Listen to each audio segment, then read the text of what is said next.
No,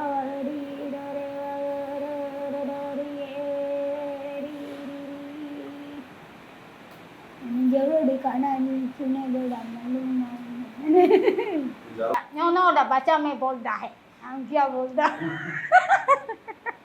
मिट्टी लगाते हैं, पेड़ पे लगाते हैं। क्यों आप लोग आओगे नहीं?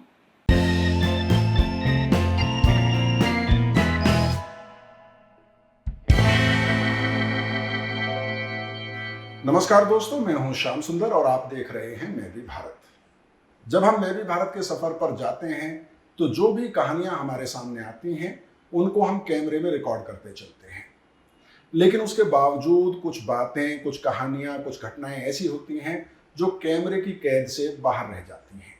कुछ ऐसी चीजें आप महसूस करते हैं जो उस वक्त आप नहीं कह पाते हैं। ऐसी ही कुछ कहानी, ऐसी ही कुछ बातें, ऐसी ही कुछ फीलिंग आज मैं शेयर करना चाहता हूं।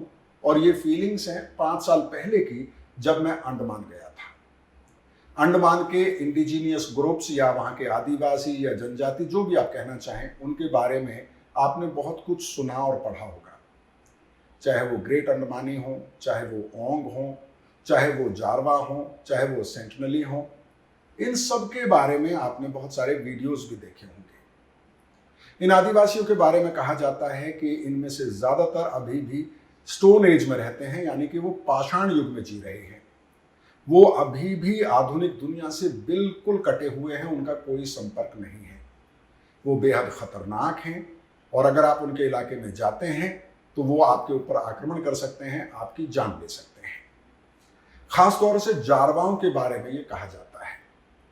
आज मैं अपना अनुभव आपके साथ शेयर करना चाहता हूं। जब जारवाओं से मेरी मुलाकात हुई, मैंने क्या देखा, मैंने क्या पाया और मैंने क्या महसूस किया। लेकिन सबसे पहले आइए आपको बताता हूं कि कैसे 2 जारवा लड़कियों से मेरी मुलाकात हुई और कैसे इस बातचीत की शुरुआत हुई। पोर्ट ब्लेयर के जीबी पंत अस्पताल में यहाँ के इंडिजीनियस ग्रुप्स के लिए अलग से वार्ड बनाए गए हैं। इनमें से एक वार्ड में हमारी मुलाकात 2 जारवा लड़कियों से हुई थी। इनमें से एक का नाम हड़बोताले और दूसरी का नाम याउगदा बताया गया था। ये दोनों बहनें हैं और हड़बोताले को यहाँ एक टेस्ट के लिए लाया गया है। याउगदा को आप कह सकते हैं कि वो अटेंडेंट के तौर पर उसके साथ आई थी। दोनों ही जारवा लड़कियों को अस्पताल की तरफ से पहनने के लिए मैक्सी दी गई थी। उन्होंने सुपारी से एक माला बनाकर सिर पर पहनी थी और फिर अपने हाथों से गुंथी हुई गुलाबी रंग के फूलों की माला भी पहन ली थी। हमें अपने वार्ड में पाकर शायद इन लड़कियों को समझ नहीं आ रहा था कि वो कैसे रिएक्ट करें। कभी वो हंस देती तो कभी कभी उनके चेहरे से भाव एकदम गायब हो जाते। इस वार्ड की सीनियर नर्स शांति लाकड़ा की मदद से कुछ देर में ये लड़कियां हमारे साथ बातचीत में सहज हो गईं। इन लड़कियों से मुलाकात के बाद इनसे बातचीत में थोड़ा सा समय लगा, क्योंकि ये लड़कियां शुरुआत में हमारे साथ बातचीत में सहज नहीं थी। लेकिन जब वो एक बार हमारे साथ कंफर्टेबल हो गई तो उसके बाद ढेर सारी बातें हुई। ये लड़कियां हिंदी में बात कर रही थी। ये मेरे लिए थोड़ी सी हैरानी की बात थी कि जिन आदिवासियों के बारे में ये कहा जाता है कि बाहरी संपर्क से वो बिल्कुल दूर हैं, वो इतनी आसानी से हिंदी कैसे सीख रही थी, कैसे बोल रही थी। खैर, हमने बातचीत की शुरुआत की और मैं उनसे उनकी रोजमर्रा के कामकाज, उनकी जीवन शैली के बारे में जानना चाहता था और बातचीत वहीं से शुरू हुई। लेकिन इस बातचीत में कुछ और भी ऐसा सामने आया जिसकी उम्मीद मैंने बिल्कुल नहीं की थी। इस बातचीत को बहुत ध्यान से सुनिएगा। जब आप इस बातचीत को ध्यान से सुनेंगे तो कई सवाल आपके मन में उठेंगे, मेरे मन में भी उठे थे। उन सवालों का जवाब भी आगे संक्षेप में देने की कोशिश होगी। कहाँ से आए हैं आप? हम धीरू से। तिरूर से। ये माला आपने खुद बनाई है? हम लोग को बनाया। आपने बनाया है। सबसे अच्छा रंग कौन सा लगता है आपको? ये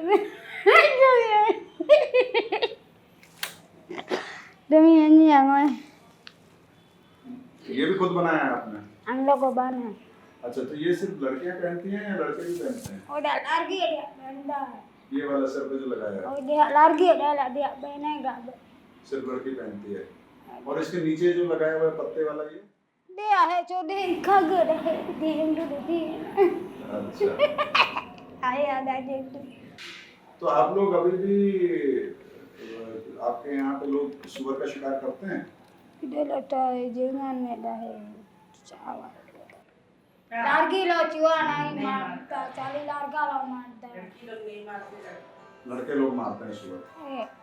अच्छा, चाली लड़की लो मच्छी मारने ज्यादा लड़का लोग ज्यादा मारते हैं सुअर।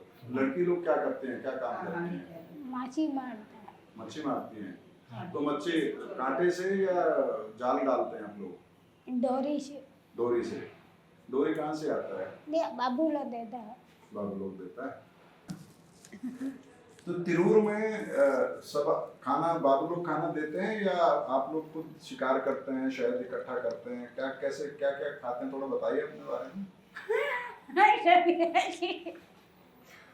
तिरू ada बाबू लोगों कान चावल देता है तो चावल क्या उबाल के खाते हैं? अरे बना के खाता है बना के खाता है। तो उसमें नमक वगैरह भी डालते हैं या सिर्फ उबाल के खाते हैं? एला तरकारी तरकारी भी खाते हैं? दे मछली ada तरकारी बनाता है अच्छा, तो उसमें नमक डालते हैं? नीमा मसाला सब डालते हैं, नमक मसाला सब डालते हैं। कितने दिन और रहना है यहाँ पे? सर इनको तो अभी अब 2-3 दिन रहना है, लेकिन ये अभी आज ही गाड़ी का वेट कर रही है, कैसे भी आज जाना सोच रहे हैं। तो वही इससे इन लोग तैयारी जाने से पहले इन लोग ये सब तैयारी करते हैं। हाँ। पूरा माला बना के खाना भी नहीं खाएंगे हम लोग, खाना अपना लेकर जाते हैं, उनके साथ अपने लोगों के साथ मिल के खाते। उसके लिए आज हम बोल रही है अभी खाना खा लो, गाड़ी नहीं आएगा। खाना क्यों नहीं खाया तुमने? दोनों ने नहीं खाया? इतना गाने चिली गाड़ी आज नहीं आएगा, खाना खा लो। गाड़ी नहीं आएगा आज? खाना गाने दी वाला दमी खाना गाने नहीं पाएगा यहाँ रहो, अच्छा है, पंखा तो चल रहा है। नहीं रहेगा वाला दमी बैठ देते गाड़ी नहीं चढ़ेगा तुम मेरा को देखो फिर कैसा है? इधर ही रहो, फिर नहीं जाएगी तो। बट इन्हें नहीं मेरा को इतना तूतिया बना है ला तुम्ही दावा मैडम को दावा लेके आने से हम नहीं कहेगा, हम फेंक देगा ला मिकाड़ा शर्टी करेगा चाय में हम जल्दी करेगा गंदा कर देगा इधर। बड़े दूधा कंधा करेगा आज हम इधर में विचार अभी करेंगे तुम्हारा वो खून लिया ना, वो चेक करके तुमको कल भेज देगा। हम इधर में विचार करेगा जी, गंदा बात नहीं बोलो। अरे कंधा बचाई में बाल बोलता है तोरा तोरा खाना देता है इन्हें तोरा जो खाना देता है बड़ा काम है मेरा आँखी में बाहर नहीं है क्या यहाँ तो अच्छा खाना मिलता है, चावल मिलता है, बाकी चीजें चाली डाल तोरा से दे दे माछी तोरा से दे दे उड़ा उड़ा उठा मैंने 1 kg फिश दे देता, 1 kg। मारा दूसरा बड़ा माछी दे दे बड़ा मच्छी चाहिए आपको?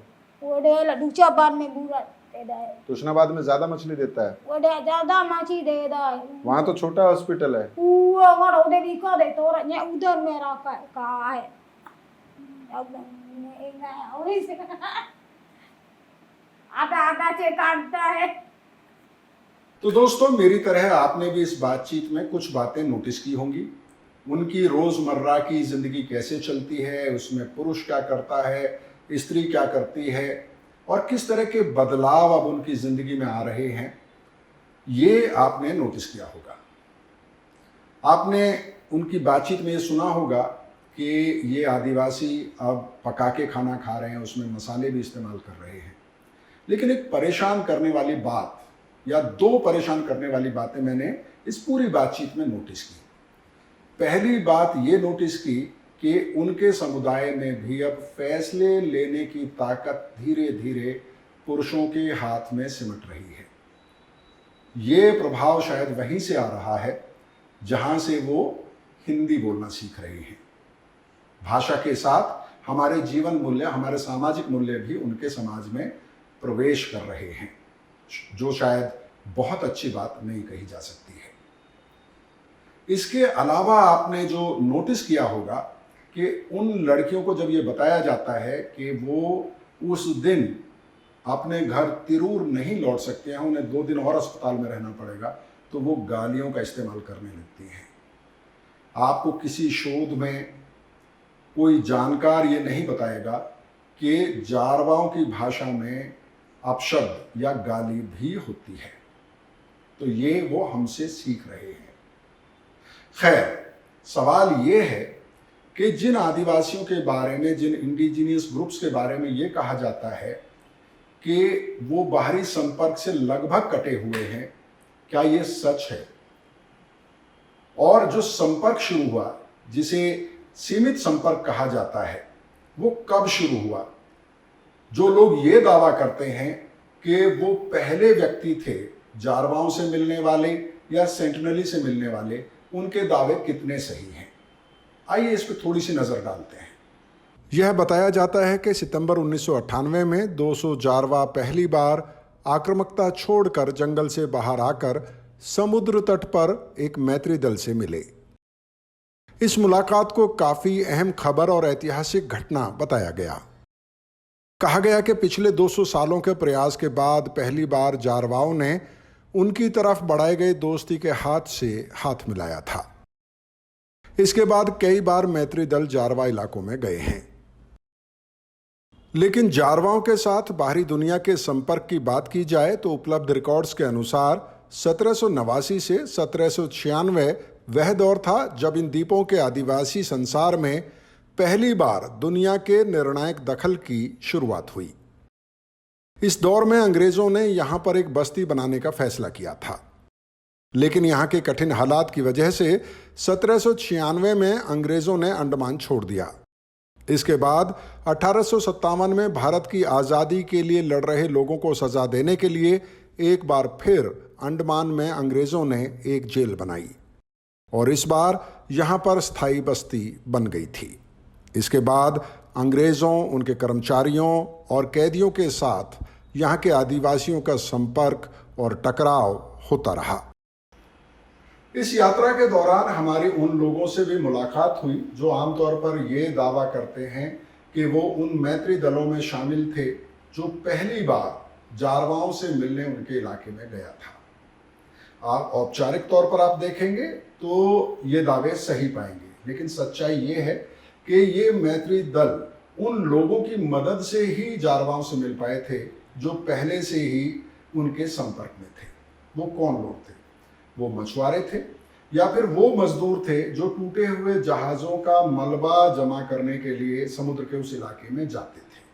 बहरहाल ये एक अलग बहस है, लेकिन अफसोस की बात यह है कि जिन विद्वानों ने इन आदिवासियों से, इन जनजातियों से, इन इंडिजिनियस ग्रुप से मुलाकात की, उनको जिस पारदर्शिता के साथ आम लोगों को इन आदिवासियों के बारे में जानकारी देनी चाहिए थी, वो नहीं दी। इन आदिवासियों से जुड़े ज्ञान के ऊपर वर्चस्व की एक प्रतिस्पर्धा इन विद्वानों में नजर आती है। खैर, ये एक अलग बहस है, इस पर कभी अलग से बात हो सकती है, लेकिन आइए नजर डालते हैं कि भारत सरकार की नीति इन आदिवासियों को लेकर क्या रही है। अंडमान के जारवाओं और दूसरी जनजातियों के बारे में भारत सरकार की वर्तमान नीति आइज ऑन हैंड्स ऑफ की है, यानी इन जनजातियों पर नजर रखी जाएगी कि वो किसी तरह के खतरे में ना पड़ें, लेकिन उनकी जिंदगी में किसी तरह का हस्तक्षेप नहीं किया जाएगा। इससे पहले की नीति भी देखें तो लगभग यही बातें कही जाती रही हैं, लेकिन जमीनी हालात कुछ और बताते हैं। यह जिरकाटांग चौकी है जहां से जारवाओं का जंगल शुरू होता है। यहां पर रोज सैकड़ों की तादाद में सैलानी पहुंचते हैं। बेशक प्रशासन उन्हें हिदायत देता है कि किसी भी सूरत में वो जारवाओं के करीब जाने की कोशिश ना करें, लेकिन सच यही है कि उन सैलानियों के मन में जारवाओं की एक झलक पाने की हसरत बसी रहती है। इस चौकी पर बाकायदा एक बाजार तैयार हो गया है। यह बाजार जारवाओं को जंगल से बाहर आने का लालच देता है और उन्हें खतरे की तरफ खींच लेता है। इसके अलावा इन द्वीप समूहों पर जनसंख्या दबाव लगातार बढ़ा है। सामरिक या रणनीतिक नजरिए से या फिर यूं कह लें कि विकास के लक्ष्य के साथ भारत सरकार ने इन द्वीपों पर लोगों को लाकर बसाया है। यह सिलसिला लगातार चल रहा है। जारवा फॉरेस्ट के आसपास बनी बस्तियों में बसाए गए लोगों से इस आदिम जनजाति का टकराव होता रहता है। तो दोस्तों, इस यात्रा में जारवाओं से मुलाकात के बाद, उन पर किए गए शोधों को पढ़ने के बाद, उन लोगों से मिलने के बाद जिन्होंने लंबे समय से इन पर काम किया है, मेरी 2-3 बातों को लेकर समझ डेवलप हुई। पहली बात ये कि इनके बारे में ये जो कहा जाता है कि वो आक्रामक हैं, बिल्कुल सही बात है, लेकिन आक्रामकता एक रणनीति के तहत उन्होंने अपनाई है अपने इलाके को बचाने के लिए। और इतिहास गवाह है कि इनमें से जिन भी इंडिजिनियस ग्रुप्स ने आक्रामकता छोड़ दी, उनके इलाके पर बाहर से आए लोगों का कब्जा हो गया और उनका वजूद लगभग खत्म होने के कागार पर है या खत्म हो गया है। दूसरी बात जो मेरी समझ में आई कि इन आदिवासियों के बारे में अगर कोई ये दावा करता है कि सबसे पहले वो लोग थे जो उनसे मिले थे, वो दावा शायद सही नहीं है। और तीसरी बात कि प्रशासन, सरकार और वो विद्वान जो इन आदिवासियों पर काम करते हैं, नीति बनाते हैं, उन्हें ज़्यादा पारदर्शिता के साथ लोगों को इनके बारे में बताना चाहिए, इनके बारे में जानकारी देनी चाहिए। इनके बारे में रहस्य क्रिएट करना उनकी मुश्किलों को बढ़ाता है, क्योंकि जब रहस्य होता है तो बहुत सारे लोग उनको देखना चाहते हैं, उनकी एक झलक पाना चाहते हैं। तो दोस्तों, ये एक छोटी सी कहानी थी जो मैं आपको सुनाना चाहता था। मैं भी भारत का ये सफ़र लगातार चलता रहेगा। ये वीडियो आपको कैसा लगा ये ज़रूर बताइएगा, और ये कहने की बात नहीं है कि इसको शेयर कीजिएगा और हमारे YouTube चैनल को सब्सक्राइब कीजिएगा। बहुत बहुत शुक्रिया।